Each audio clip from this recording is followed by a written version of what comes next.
Today we're going to talk about discounts. You know my feeling on it. I personally have a really hard time, a very turbulent relationship with discounts, was raised to hate discounts. And so I think that there's so much damage that discounts can do to your brand, so much damage it can do to your business. But I also know that there is a place for it.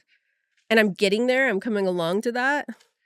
Yeah, I think we've seen the good, the bad, and the ugly with it. So I sure. think we should talk about what is the time and the place. Yeah. So overall, in general, I think this is a topic that comes up a lot. I know that at least within our platform, partners are always, we have two sides of it, which I know we've talked a little bit about before, but there are some that don't discount at all and their practices thrive. Yeah. And then there are some practices that heavily discount and where we're kind of trying to pull back of like what and why discounting. And I think that's the biggest thing to answer, because I don't necessarily think that no discounts is the wrong answer or the right answer. I don't think that all discounts are bad.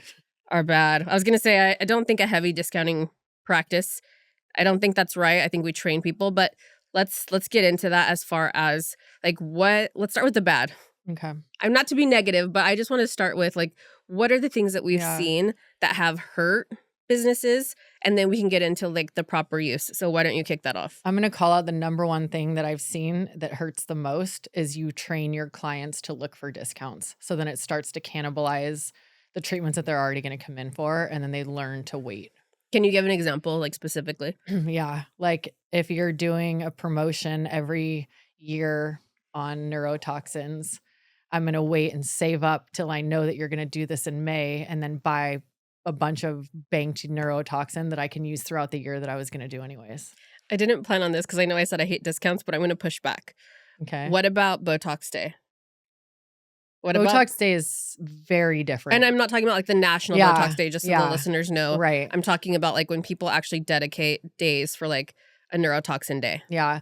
That's different because this is extremely efficient in a very short amount of time where you're literally, these are not new patients. So these are people you've already seen. You've trained them to come in for a 15-minute time slot where you're just cranking in and out. Everything's already set up and you're maximizing your bottom line by doing things in a lot shorter amount of time. Yeah. You are discounting a little bit, and you're right, you are training some people, but I really think it's not eroding your margins the way that these other discounts that we're going to talk about today will. So is like, if say the special, we're going with specificity, Botox is your annual special and someone's saving up all year. Technically, I feel like Botox is a safer one if you're doing an annual special, only because of the fact that for Botox, someone has to come in multiple times. I don't agree with this because I think getting people in for neurotoxins is kind of the gateway. That's going to get people in your clinic. So I don't agree that neurotoxins is like the best way. Well, I didn't say the best. I just think it's like not as detrimental. Yeah. To I think it is because of the even price if you do it point once a year. on it, and it hurts your margins. So you don't think that you should ever do Botox promos? Not for returning clients. I'm like hurting my I started this with I hate discounts, and now I sound like I'm like the discount defender. I know, Double you do. D. I think for new patients, yes, I think it's great. But I'm talking about like returning clients, returning specials. You're doing the same thing over and over that you're allowing people to double dip in. I do not think is a good idea. So I think we'll get more into this. But if we're putting parameters around it where it's something you've never done before, then I think you start to benefit from a discount. I think the other detrimental discounts are, I was kind of like hinting at that, are the ones that you do monthly. Like they're the panic ones. Discounts driven by panic, and we see that a lot. Yeah. So, and we're all like, we're susceptible to it. I know I was as a manager too. Like you start feeling the pressure if the books are light. Even though we're fully aware things are seasonal, things happen, we start feeling pressure if the books are light. And like we automatically want to do like these reactive discounts to get butts in the seats where we just start throwing like. It's a very short-sighted, short-term way of looking at your business. So let's explain why it's short-sighted. Personally, from my perspective, as far as why those reactive discounts are short-sighted, is because of the fact that it does fill your books that day, but it also does a few other things. It cannibalizes people who are probably already on your books, because if you're sending these e-blasts out or these text blasts out, you're very likely going to hit, one, people that are already on the books, people that are on the books soon, and then those people who are going to pay full price, now you have to discount because Yeah. you can't just say like, oh, sorry, that's not for you. That's for anybody else who fills the book. So people aren't going to like that. So inevitably, you had this full price revenue that was on your books that now you're going to have to discount. The other thing too is if you send out these reactively and you do it indiscriminately, meaning that you don't have any kind of categories or categorization, say that 3 times, then what's going to end up happening is you're giving it to active service users. So you're going to, let's say, do a Botox discount and you have active Botox users. Now those people are coming in for that discounted rate when they would have paid full price. So looking at your trade-off as far as the revenue I would have generated versus now I have 3 more people on the books, hmm was it a trade-off of revenue? Right. Was it the exact same Right. thing? It's like a robbing Peter to pay Paul situation. Yes. So is your Who is stance Peter and Paul, by the way? I've never understood that phrase. Like, who are these people that are being robbed and given to? I don't know. Anyways, carry on. is your stance on that not then doing this for return clients? Well, no. And I think maybe instead of just waiting until the end to talk about good, let's just fuse it in because I do think there's a conversation here for both. I think that you can let me start by saying choose your offers wisely. I think Botox is one of your most popular treatments. And you Mhm. mentioned earlier, it's like The a gateway drug. yeah. So, and it is a drug. So technically it is a gateway drug. I thought about whether or not we should clarify, but it is what it is. But the idea that that is something that people are going to automatically come in for, it's like they're going to buy it anyways. Why are you now giving them something to discount? Same thing with fillers. Like lip fillers are very popular, and that's something that people like to discount a lot for Mhm. existing clients. I don't think it's wrong to discount some of those things for existing clients. When I think it's okay is for retention. For you've had lapsed patients, potentially that you've lost them and you're trying to get them back. Like you want the sweetest candy you have to get them through Yeah. the door. And they already like that service and they've had it before. Exactly. Then I think it's okay. I think it's okay to use those, like the best bait in the tackle box. Like how Mhm. many other illustrations can I give? But the best bait in the tackle box to get those fish back. But other than that, when you're doing like blanket campaigns reactively to fill the books, yeah, it's the things that people want. They're going to come through the door, but you're also going to cannibalize people that were going to pay full price. That's when you start to hurt your bottom line. And to your point, that's when you start training clients. Because when you do that frequently, because when we panic, we do these last minute specials, you start to wait for that and you realize if I just wait long enough, I'm going to end up getting targeted for discounted Botox. I'll never have to pay full price again. And that's not good for your business. I know. And I also think there's this mentality around it where if you're on this roller coaster with your clients of sometimes we're discounting, sometimes we're not, but it's always happening. You don't know when, where, what, why. Sometimes in my head, I'm like, am I overpaying for this? Yeah. Why is this constantly being discounted and why am I ever paying full price? Right. Is it worth it? Yeah. It hurts value too because your perception starts to be like, at least for me, if I get a sale item and I like see the cheapest price, I'm like, how much are they paying for it then? If it like you were charging this much money for it, now you're marked it down to this, like how much was it actually worth? Now my value perception is like jaded because I'm Mhm. like that wasn't as much. And also like how much are they willing to mark this up? So I think it also can affect the trust. It can Yeah. affect integrity of your brand too. Also, I'm going to talk about this a little bit too because none of our partners do this, but I do know of practices that do this, which they bargain in the room. So they offer discounts I in the hate room. that.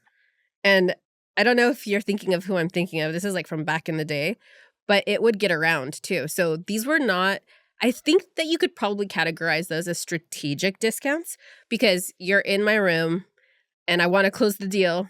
And so I'm offering you a special price. Right. Then someone else comes and sits in the chair. They're not haggling and I give them a different price. Yeah. But those two are friends and I don't realize it. They talk to each other. And now, why did you get that right and I didn't get that right? Well, I'm a new client. I'm a new Yeah. client. It feels gross. And It's it's so very gross. It's very car salesy, like wheeling and dealing Right. in there. For you today. Yeah. And so I think you have to be careful too. So it's not just about your margins, although that's very important. It's also about your reputation and the integrity of your brand. So when you're doing kind of these nickel and diming in the room and you're using these discounts reactively, just remember I would try to put parameters on it as far as like, why am I doing this? Is it for new clients? Great. Do it for Mhm. all new clients. Yeah. Is it for referrals? Great. Then do it just for referrals. Is it for an event or a new Right. launch of a new treatment? Yes. There's another reason that I think we can use that strategically. Right. But put guardrails Right. around it and then abide by it. Yeah. Because if you do, if and when they talk, now there's a reason behind why did they get that offer versus me Yeah. getting this one. So I don't think it's bad to give different people different offers, but have parameters. Don't just do it willy-nilly because that's going to impact your business. I think the other thing too, as far as discounts go, looking at it from a perspective of like your marketing calendar, like be very strategic Mhm. about it. If you're not strategic and it's kind of like, well, I guess we need a discount this month, and you just throw it out there, like that's also going to hurt your business. Yeah. We've talked about this before, and it's like setting up your year in advance. And I think that this plays along really nicely with that. Yes, seasonality has changed a little bit, but we all kind of know like summer months are going to be slower. So Mhm. maybe that's when we get a little bit strategic about our discounts, or when we know things are happening in the business that we can predict a little bit, we can plan around that. Yeah. I think that's important for sure. And I think a lot of people are reactive. Again, we're using that term reactive. And I think that's when we're going to see the most negative happening is when we become reactive. But when you're feeling like, well, everybody's running some kind of promotion, we need to run a promotion, that's going to hurt your business. Make sure that's super strategic. And what I mean by strategic, I'll give some examples. So, added value. Don't just do something to give someone a discount, especially if it's something that they're going to do. If you do capitalize on a service, like let's talk about Botox. I know you said no discounting to Botox. I do think there are exceptions to that. So, for instance, if you look at your data and your practices and your patients, your providers are dosing in maybe 30 units max, Mhm. Botox units, and you want to get them to the next level, you might then say, when you buy 30 units, you get 10 for free. The reasoning behind that would be, I want to get them to the next usage or the next Yeah. amount. And I think 30 is too low, honestly. I would say like 50 and get them to 60 and give them 10 Yeah. units. Because then the strategy behind that with Botox is, yes, everyone's doing Botox, but I want them to do 60 units and I want them to treat 3 different areas. This will get them over the finish line to do that. Yeah, I agree. That is a good example. And I think especially if you get your reps to reimburse the product, and then the whole point of this would be changing behavior with the client. And now they see like, actually, I did need more, or I do like the look of more. Right. So let's talk a little bit about like when deploying, and we did a little bit. I want to get more specific though, as far as when do we deploy discounts? When are discounts friend and not foe? Their friend when they're used in the right way. What does the right way mean? Strategically to build the business in a way that's not cannibalizing what we already have on the books. Okay. So example that we gave was the units, 50 units, buy 50, get 10 free. I think the other way. I think add-ons, that's another thing I should say. Okay. Like if we're doing laser treatments and we strategically are discounting someone that's already in the chair, so we're maximizing efficiency with our time and with the provider's time. Mm-hmm. So adding on like a neck or a chest Yeah. complimentary, I think is a good way. And why I like that too, again, it goes back to the new behaviors. Mhm. So you're giving a discount this time. Same thing with the Botox. You get a discount this time, or you get this for free this time. What ends up happening when that person has those 10 extra units or gets their chest done? I'm coming back and I'm doing it again because I don't Right. want it to go back to the way I looked. I can't Don't look like- like that don't- ever again. I don't want to look like that ever again. But I do think that's the point here too, is that you want to not discount just to discount. So yes, do we want to fill the books? Absolutely. But it comes at a cost. So the idea is let's create new behaviors. So the Botox, now that patient is treating 3 different areas potentially with 60 units, and they're not ever going to want to not treat that area again. A person who's coming in for a BBL or IPL, broadband light, intense pulse light, that's coming in for their face now has seen what it can do for their chest, is never going to want to do that without treating their chest again. So it was discounted, but what happens to the average ticket? Next time they come in, the average ticket is higher, satisfaction rate is higher, and that means the retention is higher. Yeah. So definitely behavioral. What about cross-referring? So like cross-referring, an example of that with a discount would be maybe I come in for a consultation on something I can't do it same day. However, my esthetician is giving $50 off your first facial, and I'd love to offer you Yeah. this. And I think giving those tools to your practice, because there are certain things, again, there are going to be discounts that you offer that are strategic, hopefully, that you're doing either monthly or quarterly, that you're deploying for specific reasons. But then I think that there are evergreen offers that you can have that should also, again, are strategic, are proactive. They're tools that you're giving your providers to help fill their books and to fill each other's books. So that might be, and it might not be a physical card. It could just be like, here are the 3 offers that I have. When it's our medical providers trying to fill our estheticians, it's maybe $50 off of your first facial, like you mentioned.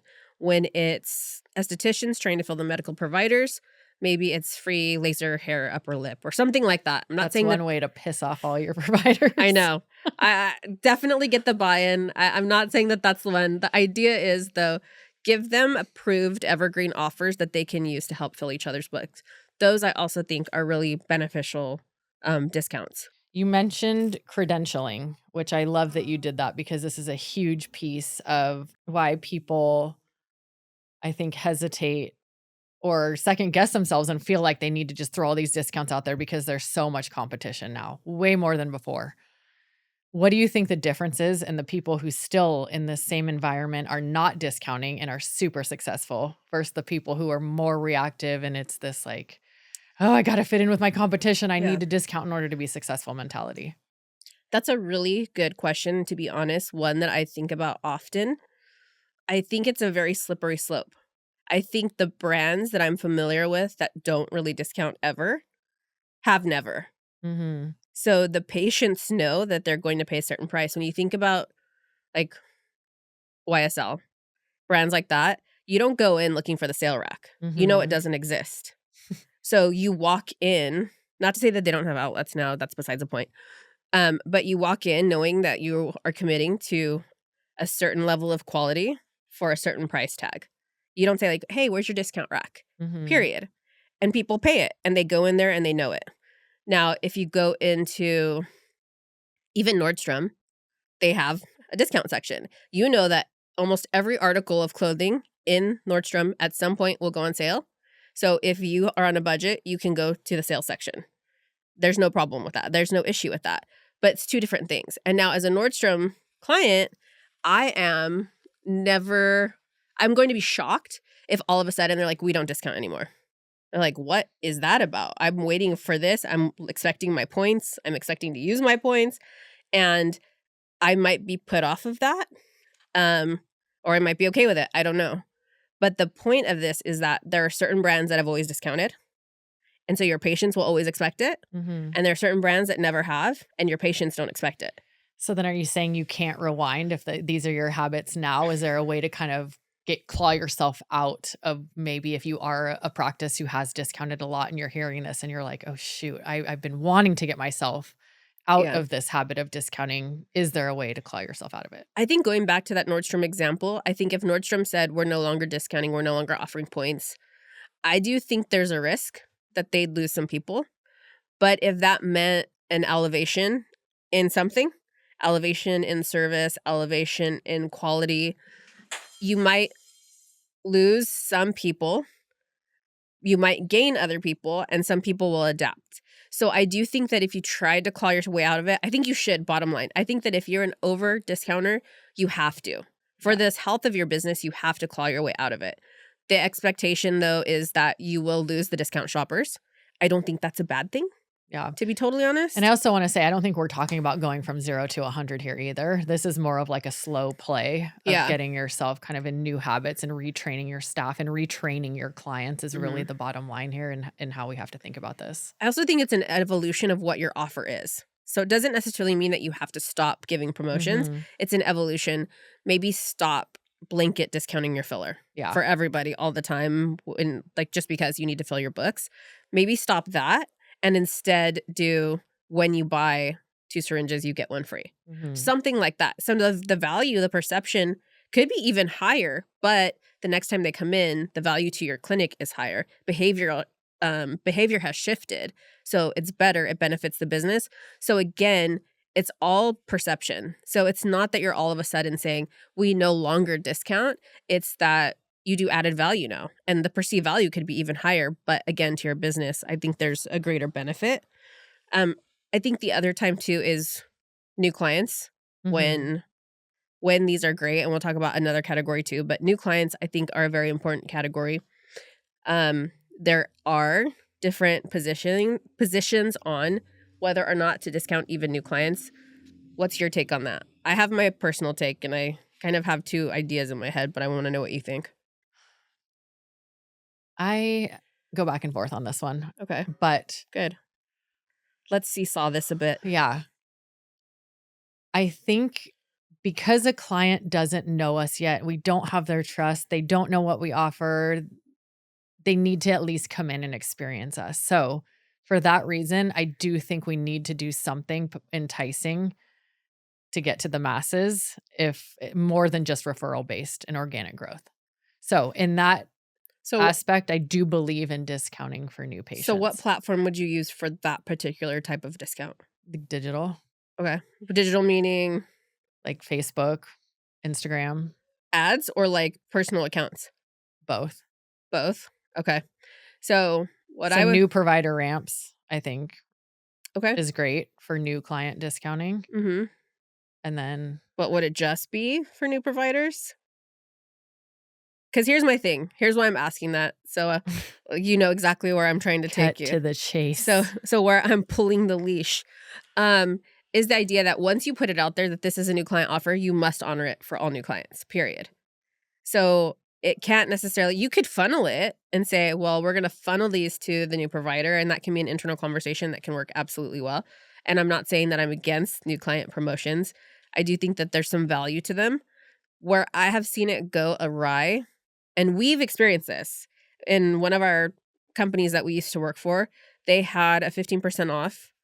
It was a referral discount. If someone referred you, you got it, but it started getting called a new client discount. And then people were surprised and delighted. Mhm. So, like, people would check out and they're like, "Oh, and you get 15% off because you're new." And they're like, "Okay." Like, some Like, people I didn't already did it care. anyways. Yeah. Yeah, it was surprise and delight.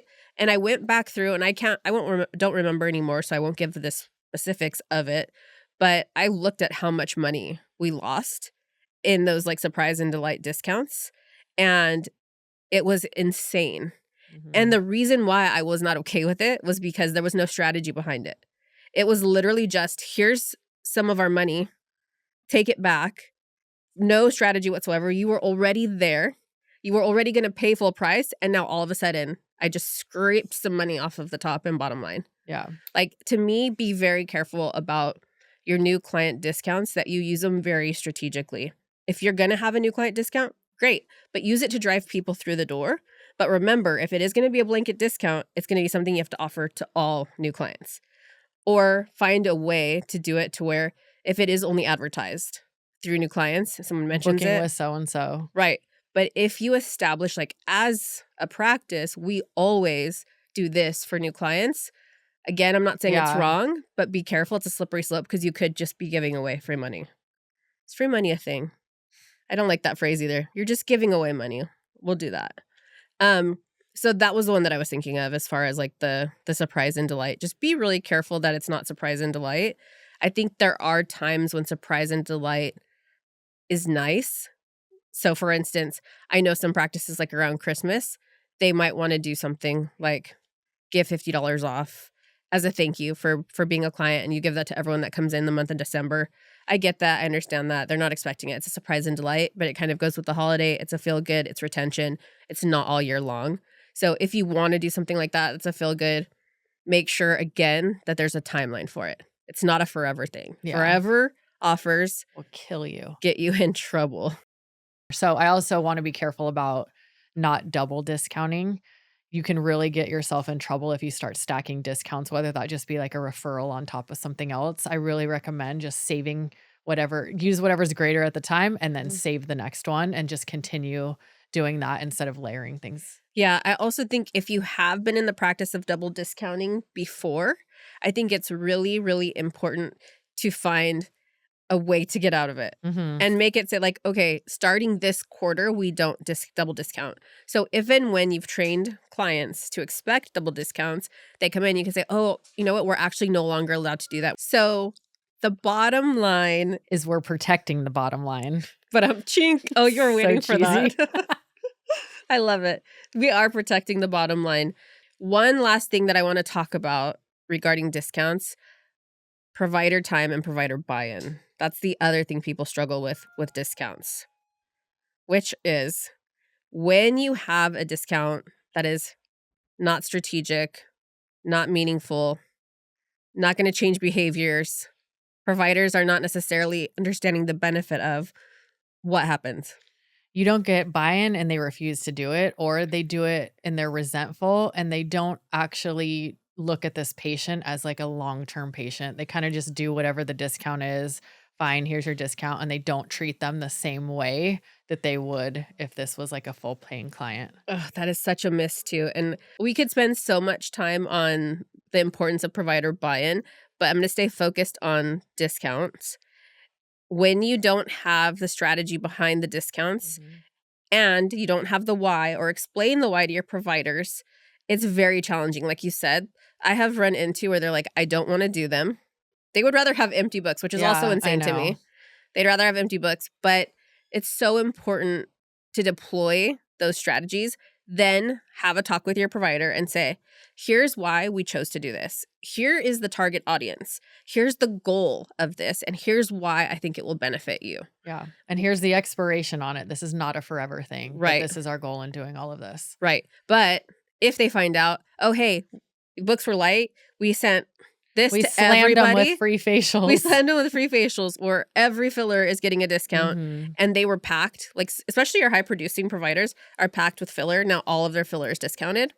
They are not going to be happy. So that's the other thing to consider too, is like this is really important for your provider time, top line, their buy-in.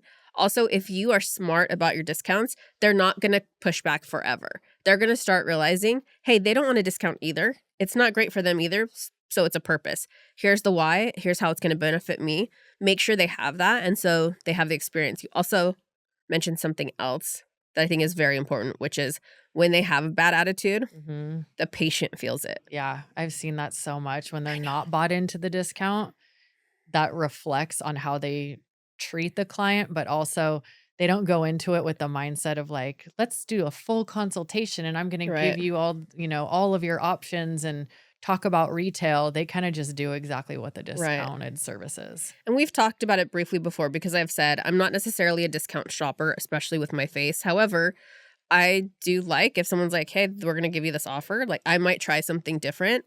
So, what I would say to providers too that are listening, if and when you end up with a discount, even let's just say for whatever reason you're on the other end of a discount that's not strategic, try to go in with the right attitude because regardless, that patient, whether you think that's your patient or not, they're going to go talk about their Mhm. experience. Just remember that. Make it the best possible experience. And also remember and remind yourself that it's low hanging fruit. That's not a person you had to go physically get out, walk, do any grassroots marketing, any networking. They're in your chair. It's a gift. Treat it like a gift, regardless of the packaging. And I think if you have that mindset, you can even turn those negatives into positives. But the ideal would be that we actually have really smart discounts and have a really clear purpose of why. So let's put a bow on it. Discount, friend or foe? Friend when used strategically. Frenemy. I will label the discount the frenemy. It's a frenemy. I do think there's definitely a benefit to it. Like you said, I do think it can help grow the business. I do think that it can help cross refer. I think it can drive trial, all of those things. When it's my enemy, Is when I'm doing it for everybody all the time. exactly. So hopefully this helped everybody. Hopefully this helped everyone. Please be strategic with your discounts. Protect your bottom line. Don't just try to fill butts in the seats and have a really successful year.